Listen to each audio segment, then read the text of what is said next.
temos que crer na palavra de Deus. A palavra de Deus, ela tem que ser viva no nosso coração, dia após dia. E o Senhor Deus, depois de ensinar os pais, ensinar o povo o caminho que eles deveriam andar, depois que Deus colocou no coração deles a sua palavra, e que agora eles estavam conscientes do que eles haviam ouvido, e que eles precisavam dar sequência àquilo que eles ouviram, àquilo que eles aprenderam.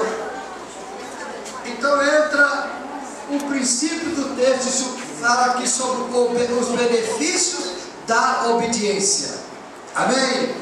Os benefícios da obediência. Então, nós usamos uma frase: a obediência é a chave do sucesso que gera a bênção. Amém? Deuteronômio capítulo 11, versículo 18, vem aqui a palavra do Senhor. Pondes, pois, estas minhas palavras no vosso coração e na vossa alma, atalaeis por sinal na vossa mão, e elas vos serão por frontais entre os vossos olhos, e ensiná-las-ei aos vossos filhos, falando delas sentado em vossas casas, e andando pelo caminho, e ao deitar e ao levantar. Na continuação diz: e quando você estiver na mesa, também fale com ele. Então, queridos irmãos, a Bíblia começa nesse texto chamando a atenção dos pais, a necessidade de criar os seus filhos no caminho que devem andar. Eu vou usar uma frase da psicologia que nós aqui não aprendemos no início. E todo desastre de uma criança que se torna adolescente e ele cai no mundo das drogas, da prostituição, a psicologia prova o seguinte: você consegue formar o seu filho ou a sua filha até os 5 anos de idade. Se você não gerar um caráter de fé e de experiência do que o mundo aguarda, esta criança, a partir, ela vai consolidar o que ela aprendeu até os 5 anos, dos 5 anos aos 7, ela consolida o que ela aprendeu. Dos 7 em diante, ela começa a criar a sua própria ideia, a sua própria mentalidade. A partir dos 12, só Deus sabe o que vai acontecer agora. Se você não preparou seu filho até os 5 anos de idade, o que significa droga, o que significa prostituição, o que significa essa mocidade que está por aí, você pode saber que você vai perder o seu filho ou sua filha também. E por isso a Bíblia diz: ensina o teu filho no caminho que deve andar, e quando ele crescer, por certo, não se desviará dele. Amém? Então nós precisamos ter a visão do ensino. O ensino, nós sabemos que o casamento teve alguns propósitos de Deus no casamento. E um dos propósitos de Deus, eu vou mudar a linguagem hoje, é tratar do seu caráter no casamento. O casamento foi preparado para tratar o caráter da moça e do rapaz. Amém? Deus instituiu o casamento para ensinar paciência, perdão e amor e sacrifício. E para se conservar dentro desses 4 princípios de paciência, perdão, amor e sacrifício, o nosso caráter tem que ser tratado.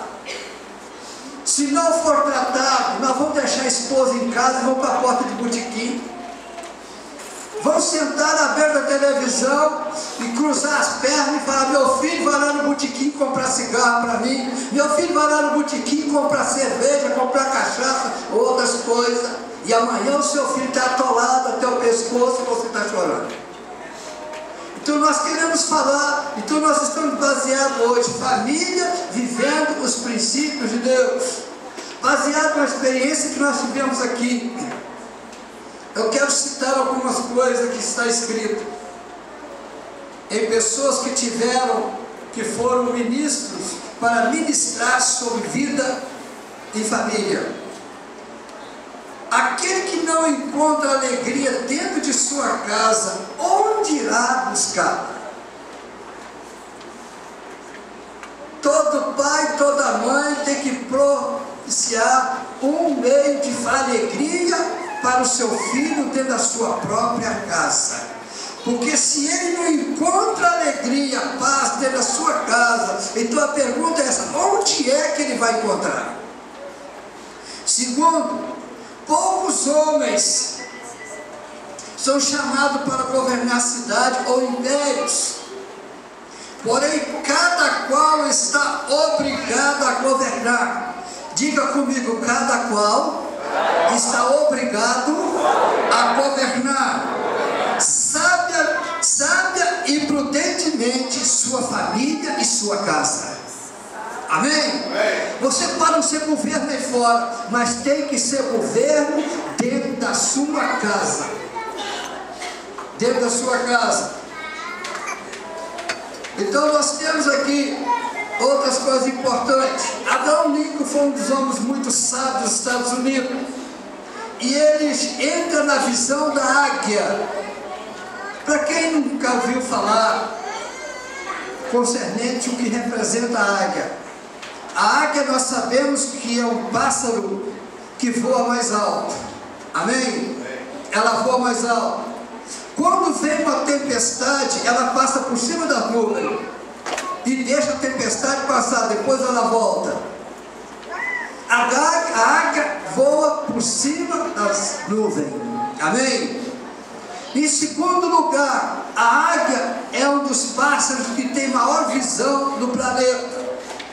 A 3.000 metros de distância, ela localiza um coelho e não erra o seu voo rasante. Amém? Então a águia, ela tem capacidade de voo e capacidade de visão. E por isso que a Bíblia diz que a igreja do Senhor Jesus, lavada pelo sangue de Jesus, esta igreja vai voar como águia. Amém? Ela vai ter a visão da águia, ela vai voar como águia, ela estará por cima e não por baixo. O Senhor te abrirá o seu bom tesouro, o céu para dar chuva à tua terra, no seu tempo, e abençoará todas as obras das tuas mãos, e emprestarás a muita gente, porém tu não tomarás emprestado. Este é uma profecia para uma família bem ajustada, de acordo com os princípios que eu já li agora há pouco, no livro de Deuteronômio capítulo 11, versículo 18. Amém? Em que então ele tem a palavra dentro do coração, ele vai ter de Deus tudo no tempo certo. Amém? Tudo virá na sua hora. E para os nossos dias, Deus tem uma promessa para a igreja e para o pai que tem autoridade de governo na sua casa, para disciplinar a sua família, para que eles vivam. O Senhor tem prometido para a nossa geração dias de avivamento. Avivamento aqui significa dias de abrir o nosso entendimento concernente a Deus, do que Deus representa para nós. Deus é amor. Deus quer dar a cada um de nós o melhor.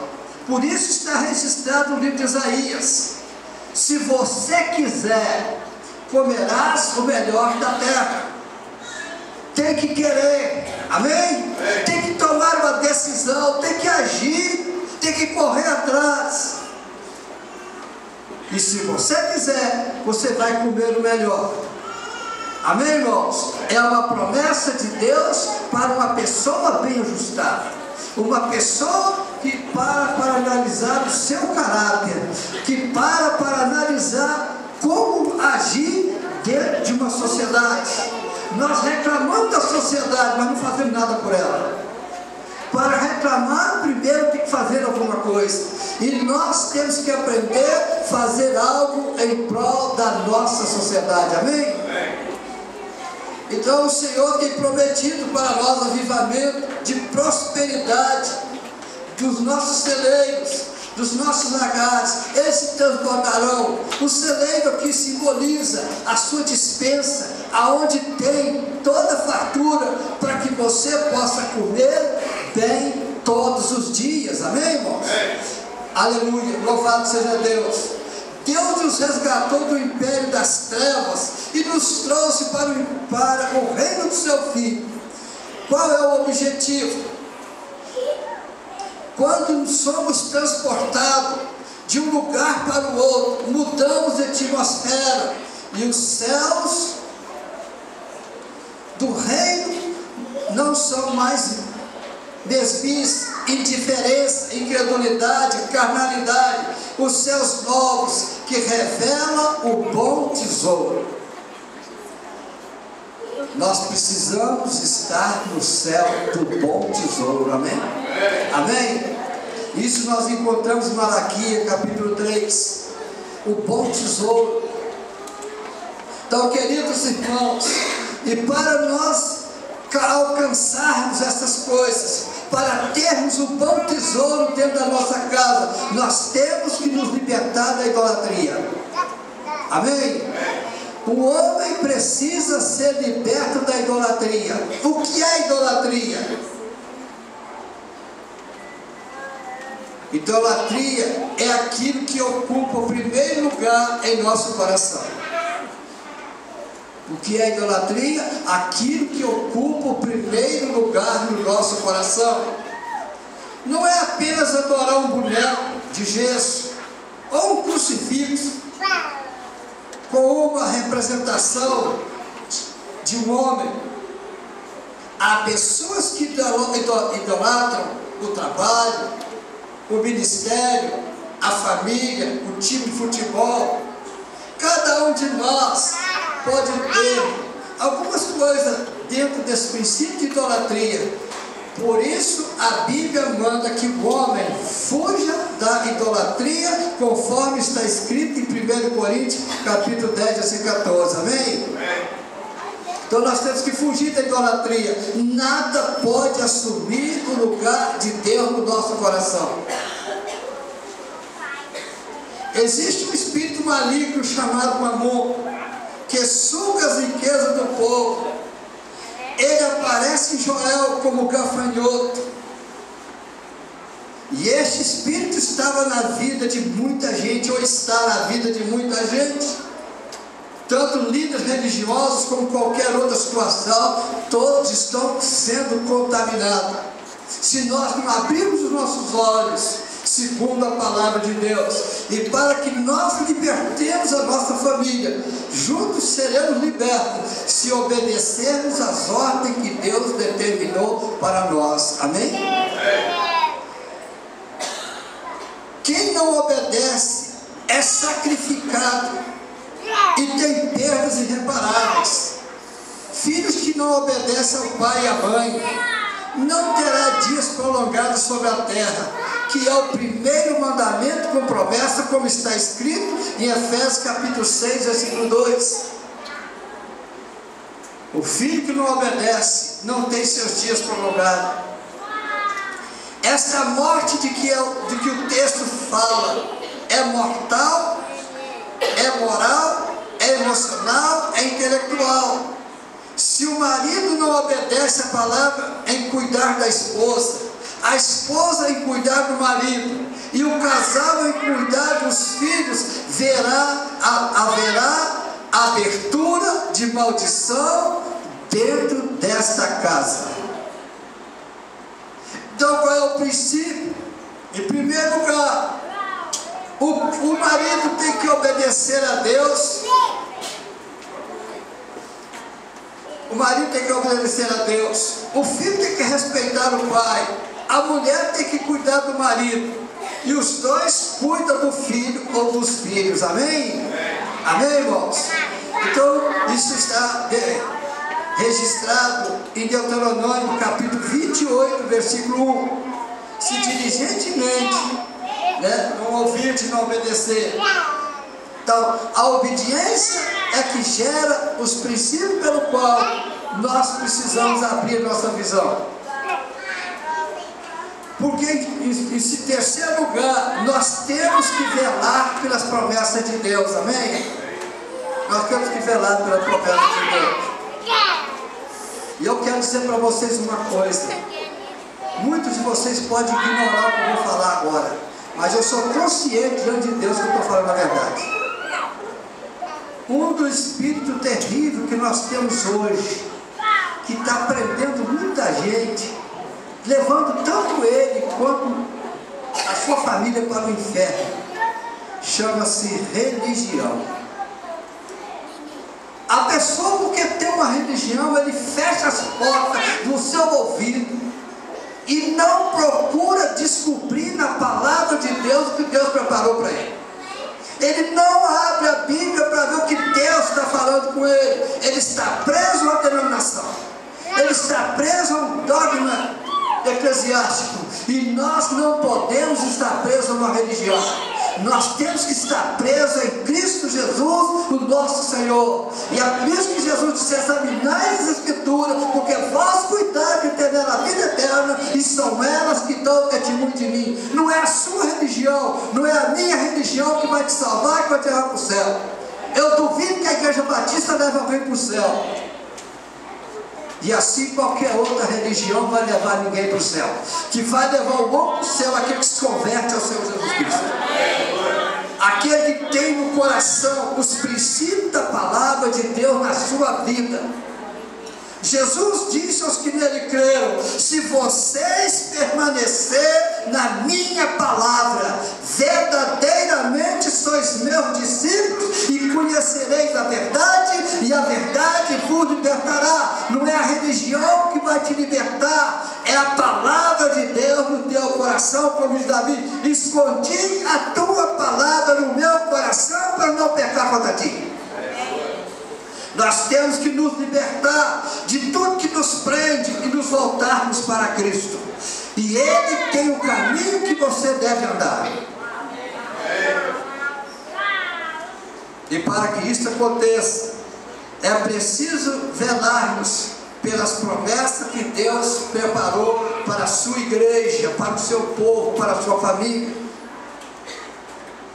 Deus é o grande velador da história. Ele disse em Jeremias capítulo 1, versículo 12: eu velo pela minha palavra para cumprir.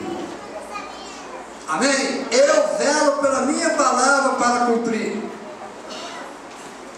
Agora, em segundo lugar, e você está velando pelas promessas que Deus lhe deu? Eu quero dizer uma coisa, sabe, queridos?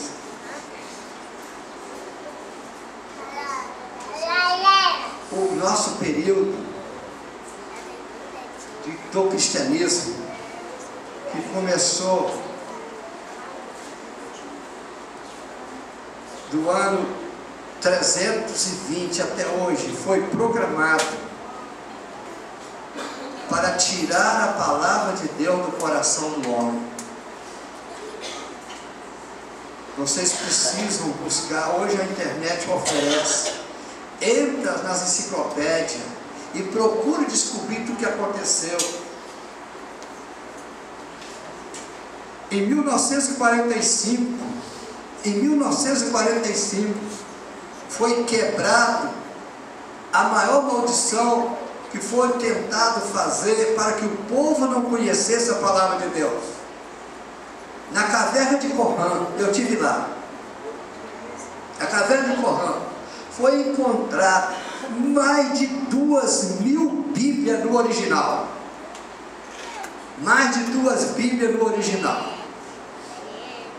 Na caverna de Qumran, eu tenho até a foto ali dentro de um batistério feito na época de Cristo lá, do Senhor Jesus. Ali morava os sacerdotes que tem o nome de escriba. Eles eram escritores das Bíblias. Eles tinham a Bíblia no original e eles faziam cópias.